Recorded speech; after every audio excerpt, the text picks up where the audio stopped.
पहली दफा सीखी।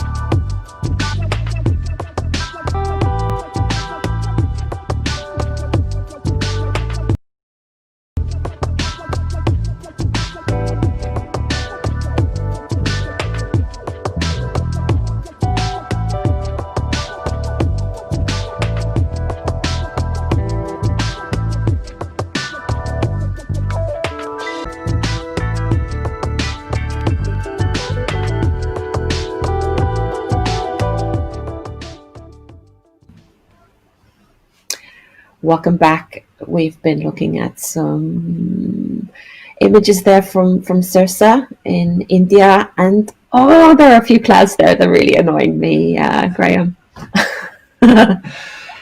How about that? We've had pretty much clear skies from our feeds so far, and now here we are 10 minutes away from annularity, and yeah, those clouds are causing a bit of concern, but Anna, I'm sure this is going to go fine for us. I'm sure we're going to get a great view of annularity here. Yeah, I'm hoping for that. And what do we look out for during annularity? Well, the great thing with annularity is that crescent sun, the two tips of the crescent sun, they wrap their way further and further around the dark circle of the moon. It becomes quite mesmerizing as the ring gets closer and closer to being formed, until finally the sun forms a complete ring around the dark moon. We're going to see this happening over the next 9 minutes here from Sirsa. One other thing to look out for as annularity begins is Bailey's beads. What are they? Now, many people are familiar with Bailey's beads from total eclipses. This is just before the moon completely covers the sun during a total eclipse. There are just some final beads of sunlight that can be seen shining through valleys on the surface of the moon. But Bailey's beads also apply to annular eclipses.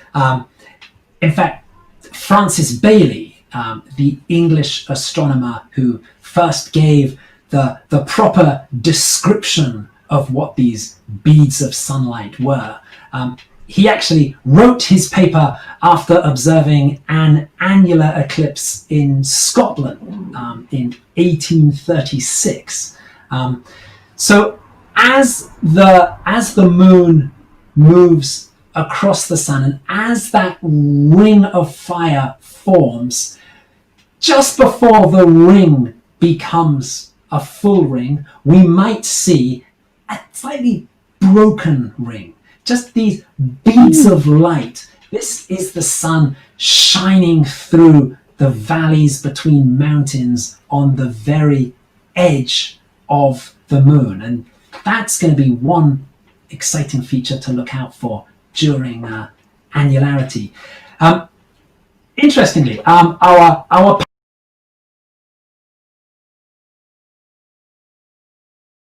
partners in Sirsa, Ajay and Neelam, they have based themselves just north of the center line of the path of annularity.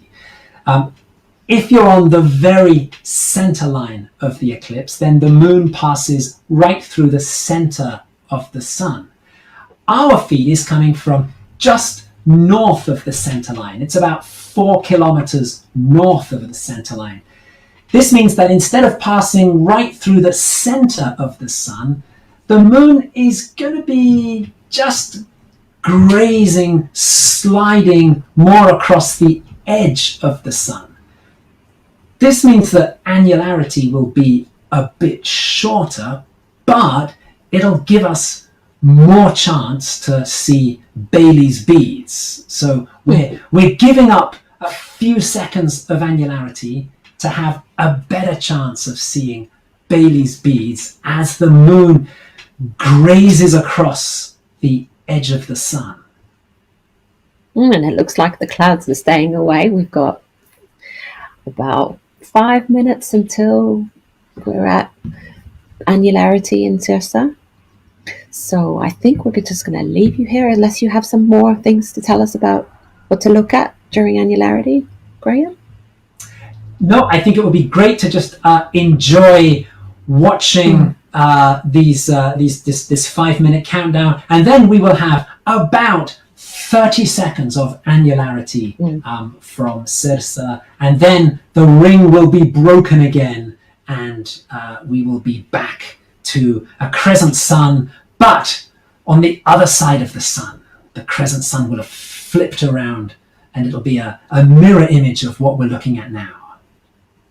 Super excited. We're going to leave you with that. Make sure you go to timeanddate.live and check out our blog there. There's more explanations there, and we're going to leave you with some spectacular images from India.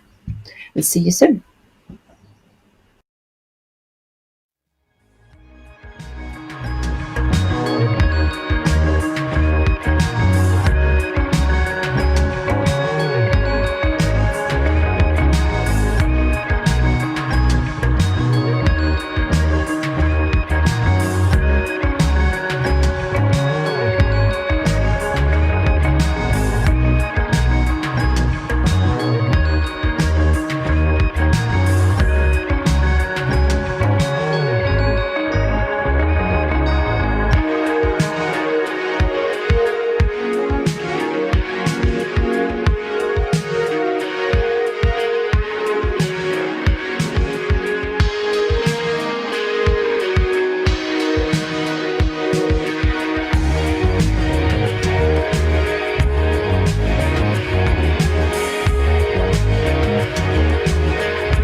Well, we're back, and wow, that was pretty awesome. Wasn't it, Graham? That was great. We got lucky with the clouds, and we had beautiful annularity from Sirsa. Absolutely. And you can explain a little bit more why the Ring of Fire was so skinny. We do have a really good graphic that can help us explain this. The reason for this. Right. So the annularity we saw, as you say, the ring was extremely narrow, and as we said earlier, the geometry of the Earth, Moon, Sun system is really finely balanced. The diagram that we have on the screen now, on the left-hand side, we are looking down on the Earth from space, and we're looking at the Earth and the Moon, and we're looking at the different shadows of the Moon. So the big shadow we're looking at is the penumbra. Anywhere in the penumbra you see a partial eclipse. The dark shadow just to the right of the Moon, that's the umbra. That's what gives us total eclipses. And today we're looking at the third kind of shadow, the antumbra, and this is where the Moon becomes silhouetted against the Sun. But this thing is really finely balanced. The Moon's umbra misses the Earth, really just by thousands of kilometers. So the antumbra is extremely small. The closer you get to the Moon, the smaller the antumbral shadow becomes. So on our globe, we have marked two locations. So here, the bottom location, this is down towards the bottom of the Earth. The curvature of the Earth has actually taken that location a little bit further away from the Sun. So the Moon's antumbral shadow is bigger. At the beginning of our broadcast, Anna, when we looked at the world map and we looked at the Moon's shadow moving across the map, we saw that the shadow was changing shape as it moved across the globe. At the start and at the end of the eclipse, it was much bigger, but in the middle it became much smaller, and that's what this diagram is showing us.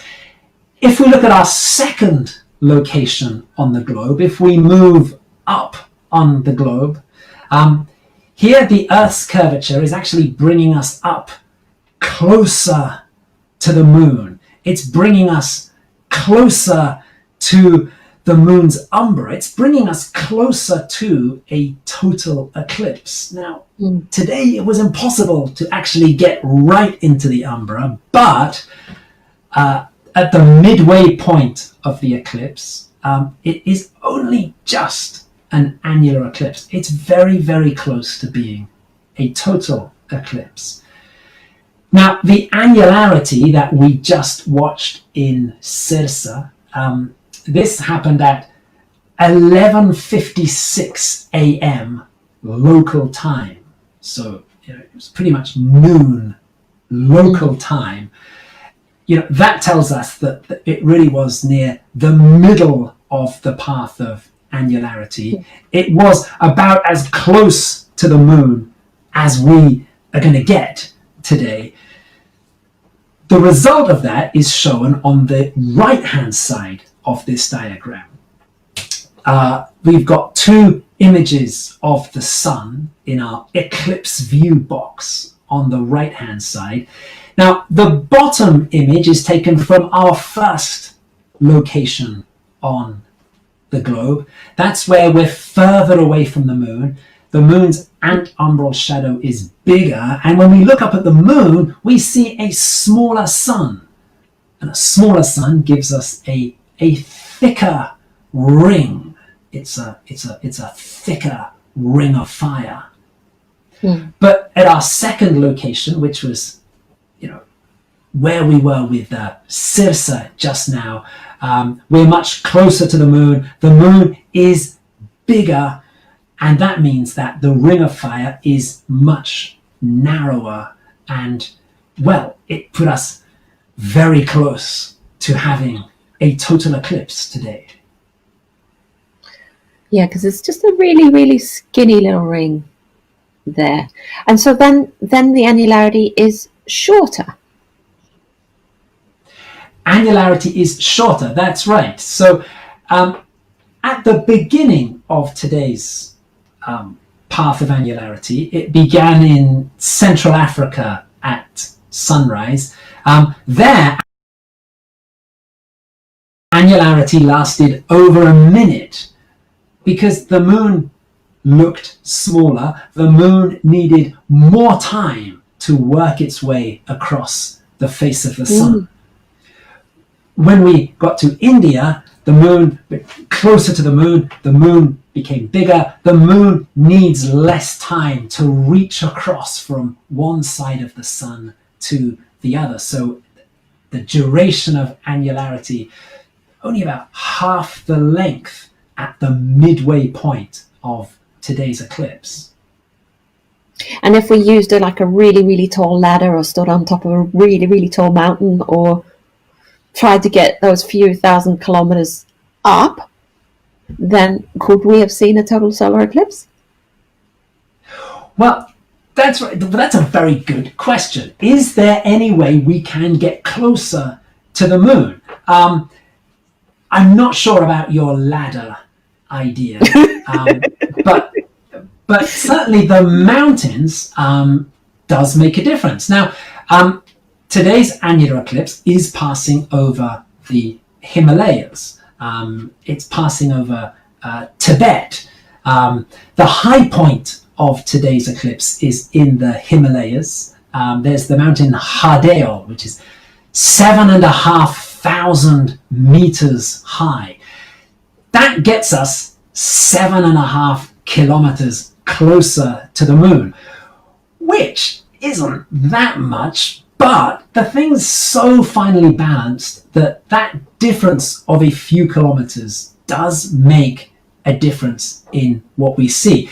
Now, nowhere did we get a total eclipse today. Nowhere gets us quite close enough to form, to give us totality. But up at the peaks of the Himalayas, the ring of fire would have been even narrower. And Tibet, the plains of Tibet are at 5,000 meters. Again, that's an extra 5 kilometers closer to the sun. So there, again in Tibet, we're looking at a very, very narrow ring of fire. Could you actually fly up?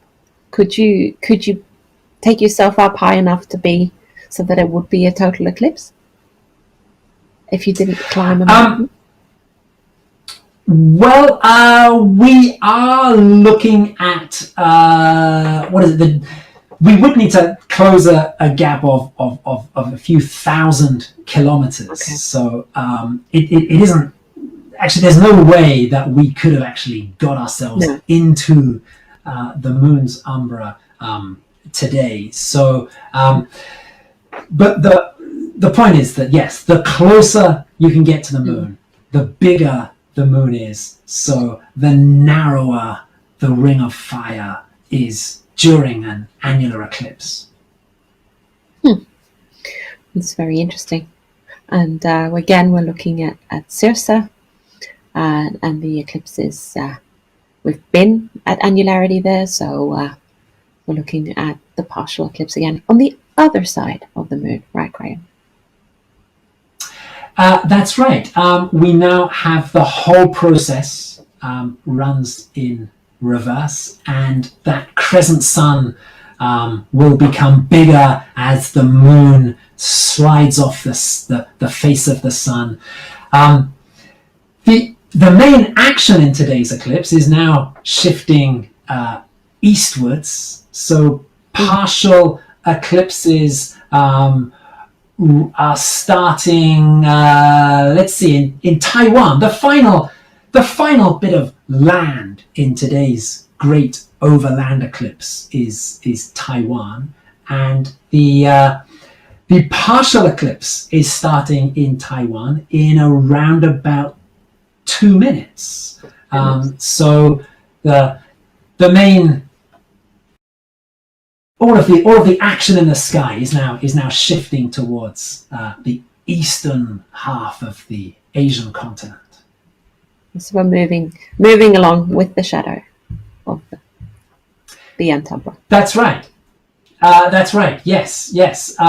Also, partial eclipse starting in.